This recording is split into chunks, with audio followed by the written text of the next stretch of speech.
religije i kultura Mesopotamije. Mesopotamija je kolevka prvih složnih društava. U 4. milenijima prije nove ere prvaca su doživjeli bogati gradovi države s razvijenim sistemima za navodnjavanje, uređenom poljoprivredom i razvijenom trgovinom. Ta središta poznata su po veleljepnim arhitektonskim sklopima, hramovima i palatama, prvom poznatom pismu i umjetničkim ostvarenjima trajne vrijednosti. Prepletenost religije i politike je jedna od zajedničkih karakteristika velikih civilizacija toga vremena. Društvo stare Mesopotamije. Prvi gradovi u svjetskoj istoriji nastali su u Mesopotamiji. Postali su centri trgovine i izgradnje sistema za navodnjavanje koji su omogućavali nekolike žetve godišnje. U njihovom središtu nalazili su se hramovi i sveta mjesta koji su od nebečane cigle bili sagrađeni na vrhovima piramida što se zvala zigurati. Sa razvojem grada učvršćiva njihova stroga društvena hijerarhija koja bi se mogla uporediti sa piramidom.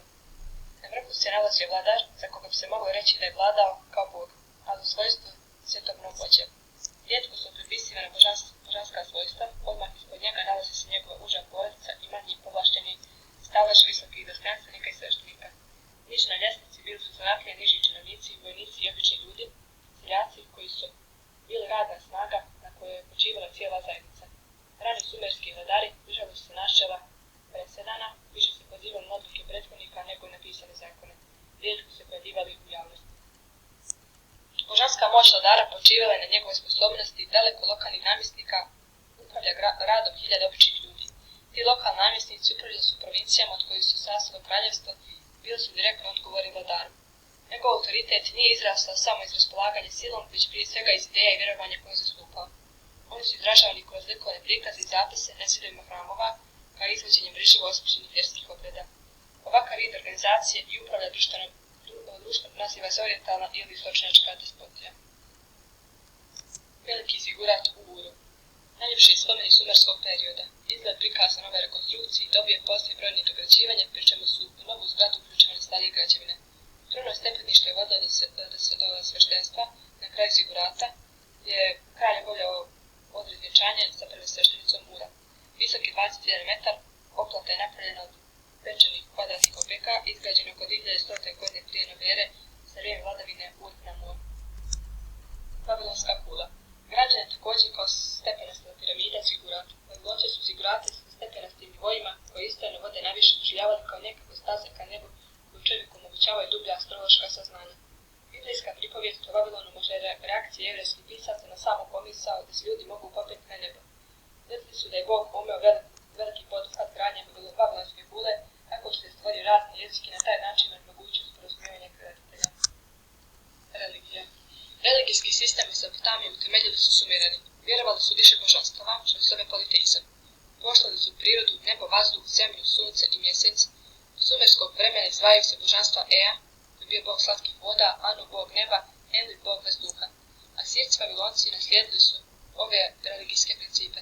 Božanstva su predstavljala personifikaciju nekoj kozmičkih sila. Opšte poštovanje uživali su Šamaš, bog sunca, Sin, bog mjeseca, vrhovno vavilonsko božanstvo Marduk, tvorac svijeta, kao i zemljoradnička božanstva Tamus i njegova žena Ištar. Vladar je bio glavni nosilac religijskih obreda, kako čitav život bio prožet religijom, po njenim utjecajem razvijala se književnost i umjetnost. Kultura. Mesopotamija je skudjevala prirodnim bogatstvima kao što su metali i kamen. Zbog toga je razvijala trgovinske i diplomatske odnose sa zemljama i narodima u širom susjedstvu. Tako se kao i ratovima razvijala i širila njena kultura. Pismo izražavanje govornog jezika pomoću znakova predstavlja jedno od najvažnijih dostignuća u intelektualnoj istoriji čovjeka. Najstarija pisma javljaju se nezavisno u 5 oblasti, to su Mesopotamija, Egipat, Indija, Kina i Srednja Amerika.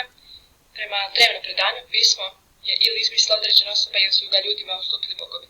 Međutim, znamo da se pismo razvijalo sporo, vijekovima. Ljudi su se služili pisanim znakovima mnogo prije pojave prvog pisma. Naše saznanje zasniva se na malobrojnim sačuvanim zapisima na drevnim pismima. Papirus, bambus i pergament prepadljivi su materijali kao da su najstariji sačuvani zapisi mahom, oni pronađeni na kamenim spomenicima.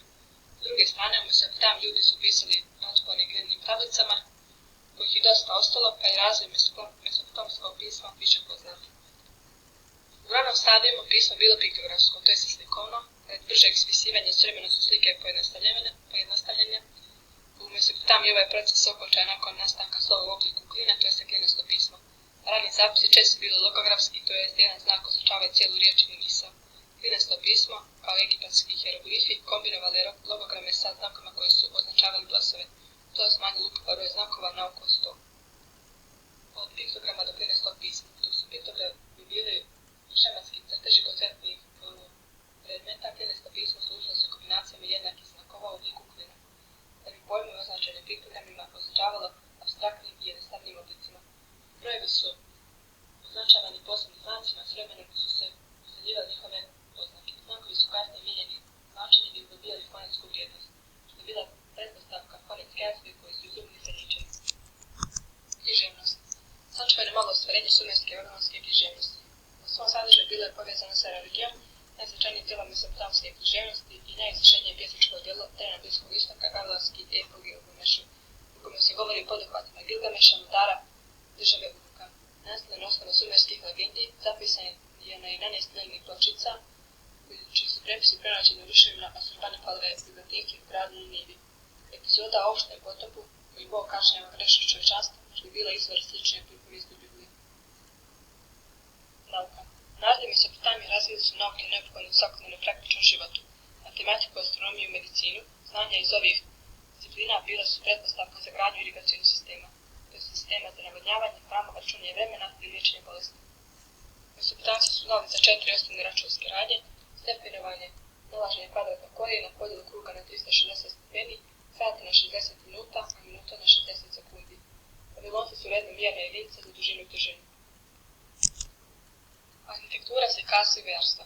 Najveći dometi arhitekture ostvareni su gradnjom hramova, vladarskih palata. Da bi udovoljio hramovima, narod je plaćao danak utjecajno sveštenstvo. U hramovima su se preplitale sveštene i svjetovna vlast. Materijalni ishod tog intelektualnog i duhovnog razvoja jeste monumentalna arhitektura i nestanak zanatskih proizvoda rađenih iz čisto umjetničkih pobuda. Rano umjetničko zanatsku baštinu činili su nakit, muzički instrumenti i rezbarije. Pošto nije bilo dovoljno kamena kao materijal za gradnju, upotrebljavala se cigla. Asirske zgrade bile su ukrašene različitim skulpturama i reljefima, viseće vrtove u Vavilonu, Stari Grci ubrajali su svjetska čuda. Zatim slijede duhovni zaštitnici. Asircima su namjere bogova bila tajanstveni i teško je bilo izbjeći njihovu neprijljivu ljutnju. Tražili su pomoć u molitvi, magiji, duhovima, zaštitnicima. Zatim imamo rane cilindrične pečate. Upotrebljavali su ih hiljadama godina prije razvoja pismenosti, korišćeni su prilikom vođenja zapisnika o trgovini, na njima je bila ugravirana slika koja je identifikovala pošaljevca Borke. Feničanski alfabet, pismo je postalo sve savršenije i jednostavnije, zamisao po kojoj bi svaki znak trebalo da označava jedan glas, ponikla je na Bliskom istoku. U prvim alfabetima jedan znak predstavlja jedan suglasnik, upotrebom posebnih znakova za samoglasnike Feničani su utjecali na grčko i latinsko pismo. Ipak pisana komunikacija sporo se širila sve do pronalaska štamparske prese vrijeme evropske renesanse.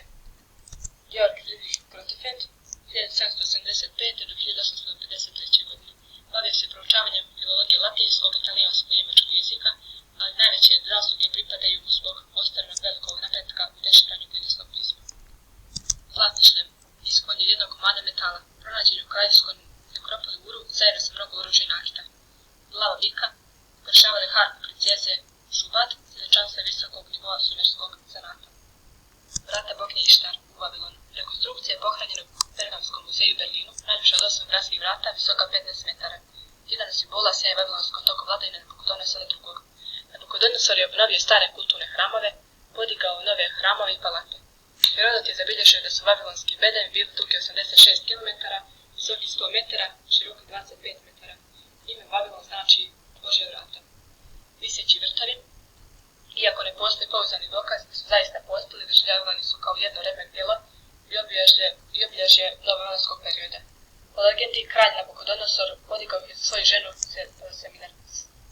Semiramidu, porijeklom iz Mesopotamije, koja je voljela planinski pejzaž. O njime je uglavnom pisali starogrčki istoričari, smatrani su jedno od 7 čuda antičkog svijeta. Zidine grada Nive. Nive se nalazila u blizini današnjeg grada Mosula na sjeveru Iraka. Poslije se veličanstva o impresivnim palatama, brodogradilištima, vodovima, hramima i putevima, koji su uglavnom gradili ratni zarobljenici. Posebno je poznata biblioteka koju je kralj Suranipal obogatio za više od 25 biljnih pločica. Arheolozi smatraju da je imala oko 150.000 stanovnika. Razrušena je 612. godine prije nove ere, kada su osvojili Međani i Vavilonci. U helenističkom vremenu opet je podignuta kao utvrđenje. Zatim slijedi ulica Procesije, omeđene zidome ukrašeni bobinim ciglama i lakiranom keramikom, koji su prikazivale cvjetne motive i životinje, poput ovih lavova. Ulica Procesije je remek dijelova babilonske kulture.